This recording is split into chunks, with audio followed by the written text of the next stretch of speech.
Our home waterfalls cave thieves. Once upon a time, in our home, a chief offered Temisan and Efe a lot of money to get glowing organisms from the cave where the waterfall was falling. The chief wanted to use the glowing organisms for something bad. Temisan and Efe, facing financial struggles, decided to go for the money. On the night they agreed to carry out their mission, with basic tools and flashlights, Temisan and Efe stood near the cave by the amazing Ohum waterfall. The loud sound of the waterfall filled the air, making everything seem magical. The falling water looked so beautiful that it caught their attention. They were amazed by what they saw. The glow behind the water hinted at something special inside the cave. The friends were fascinated by the waterfall's beauty and the mystery of the hidden place. In quiet voices, they talked about the chief's tempting offer. The promise of a lot of money was too hard to resist, and they excitedly discussed how the money could change their lives. The idea of getting out of financial trouble seemed more important than any worries they had about the chief's plans. With a deep breath, they got ready for the risky quest. The sound of the waterfall reminded them of the task ahead. Holding flashlights, the two friends went into the dark cave, following the whispers that seemed to invite them deeper into the unknown. As they went deeper into the cave, the glowing organisms lit up the place, making the rocks look magical. Temisan and Efe were amazed at the beautiful sight. "Wow, this is amazing. Look at the glow, Temisan," said Efe with excitement. Temisan nodded, saying, "It's like a whole different world in here. I have never seen anything like it." For a moment, they thought about how special the cave was and how maybe they shouldn't disturb the glowing organisms. Temisan spoke up. "You know, Efe, it doesn't feel right to disturb these creatures. It's like we are tampering with something important." Efe thought about it but then remembered the chief's promise of money. "Yes, Temisan, but think about the money he promised. We really need it. Let's just be quick about it." So despite feeling a bit unsure, Temisan and Efe decided to go ahead and collect the glowing organisms. As they reached for the creatures, their glow became even more magical, creating a special feeling in the cave. They chatted while putting the organisms in the bags they brought with them.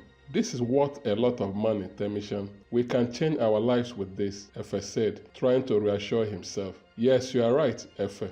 It's just business," Temisan replied, but a hint of unease lingered in his voice. Little did they know that their actions were stirring something in the cave, something that wouldn't be happy about the disturbance. The once enchanting glow started to change, and the cave seemed to respond to their greed in mysterious ways.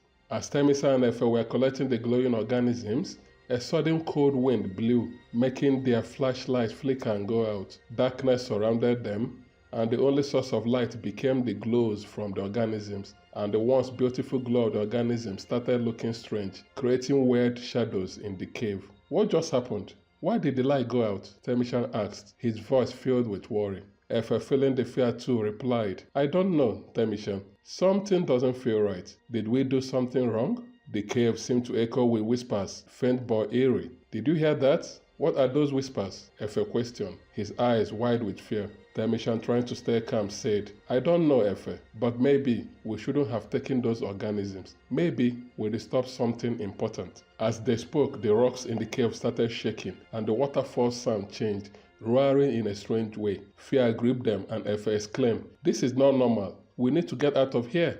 Panicking, they fumbled in the dark, Efe and Temisan clutching the bags of the organism they collected were in, trying to find their way back to the cave entrance. The shadows played tricks on their eyes, and the strange echoes made them more anxious. "I told you, we shouldn't have done this, Efe. We need to find our way out," Temisan shouted, the fear in his voice evident. But the cave seemed to be against them. The passages twisted and turned, confusing them in the dark. Unseen forces seemed to reach for them, and the once safe cave now felt like a trap. In the midst of their fear, they stumbled towards the cave entrance, only to find it sealed by an invisible force. Panic set in as they realized they were trapped, and the consequences of their actions were unfolding with every passing moment. Temisan and Efe, now trapped in the darkness, exchanged nervous glances.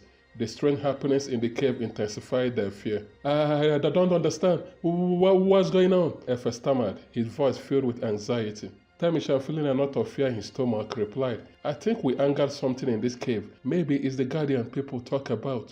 As they huddled in the dark, the eerie whispers grew louder.